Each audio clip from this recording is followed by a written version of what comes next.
7, 6. We have main engine start. 4, 3, 2, 1, and liftoff. Liftoff of the 25th Space Shuttle mission, and it is cleared the tower.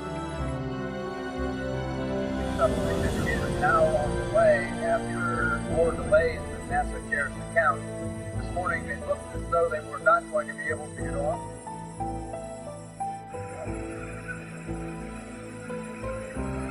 Looks like a couple of the solid rocket boosters flew away from the side of the shuttle in an explosion.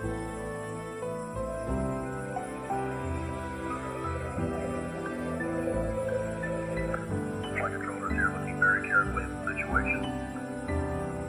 Obviously a major malfunction.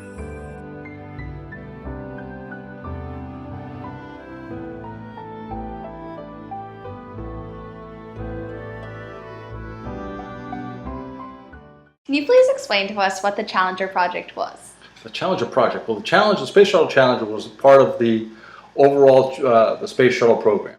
Lots of experiments they were going to put up. There was going to be sort of like a truck for Earth orbit, and the shuttle was going to be a utility vehicle that could go up and in and out of space quickly. So that's what it was designed to be.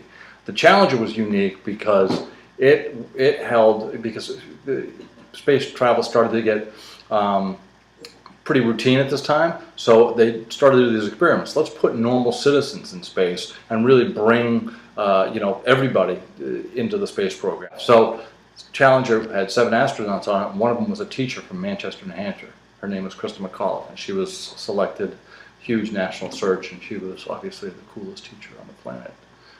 Why were you at the Florida Space Shuttle program that day? I traced that back to when I was 6 years old. I was in Florida because I saw that thing because I was 6 years old. During the peak of my imagination stage in life, all I saw was on the TV and the papers and stuff like that was this immense interest in the Apollo program, and people were actually going to the moon, walking around, and bringing back rocks. It was spectacular. So I was hooked early on to space travel. But life goes on. They stopped the Apollo program, and things happened. And after I took my first job as a computer programmer, I figured I wasn't very good at being a computer programmer. I took up flying, and it was fantastic.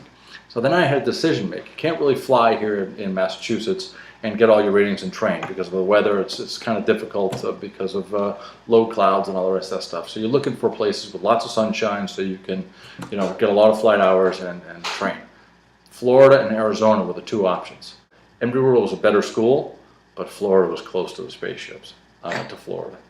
So it was awesome. And I remember the day it happened. So woke up pretty early, was really geared up for it to go, and I drove north. Drove up the coastal road, which you could see the Cape up there, and the coast is full of all these sort of space motifs. There's the Moonwalk Hotel and all these other great things. It was so Kishka. It was great.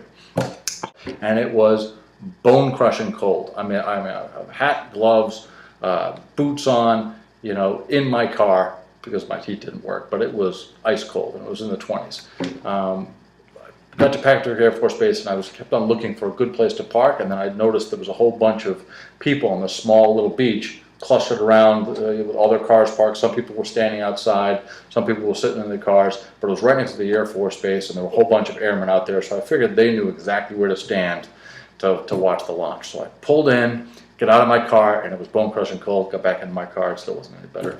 But we waited for the launch, and it was pretty intense because at the beach they had a loudspeaker system where you could hear some of the communications between the tower and the people of the shuttle. You couldn't really hear much of it. You could hear it garbled in the distance because I knew it was being blasted someplace else. We couldn't really hear it, but I felt like I was almost in the space room. I was almost in mission control because they were right there, and there was all these Air Force guys around. It was very cool.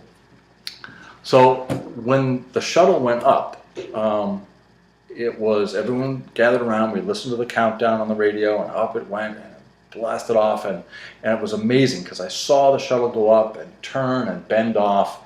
I didn't hear a thing. All I could hear were the waves.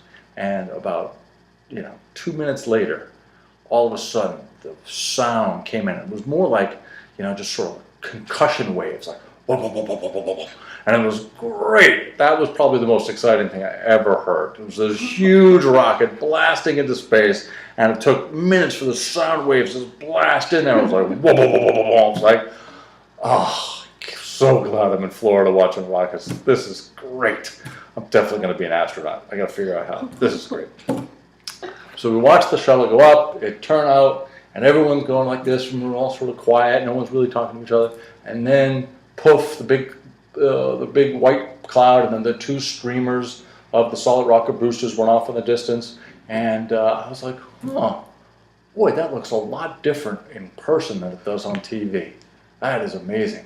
And so I noticed everyone else was sort of like getting quiet, and they're going, and everyone was a lot of murmuring and stuff like that. And I was just fascinated. I thought it was normal because I was straining to see where the main shuttle was. I thought the boosters had separated, and then the shuttle was kept on going.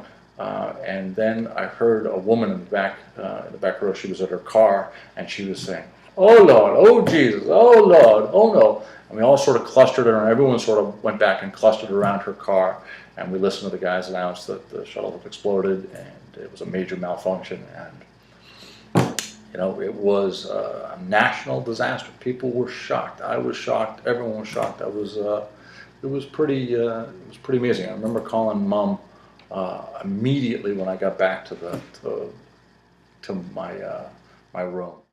In the long run, how do you think this affected NASA? Well, they became too conservative, and they wouldn't do great things. So I think it was a overall negative part of the program.